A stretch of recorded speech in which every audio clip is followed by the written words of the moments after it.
আসসালামু আলাইকুম, সবাই কেমন আছেন? আশা করি সবাই খুব ভালো আছেন।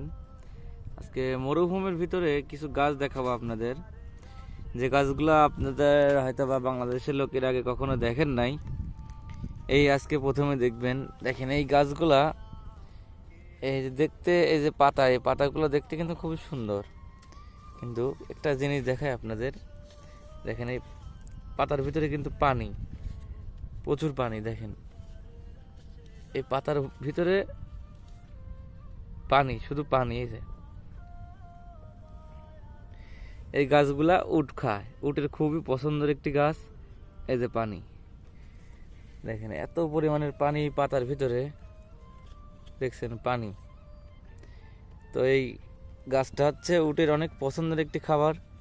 উট এইগুলা খেয়ে এই মরুভূমিতে বেঁচে থাকে।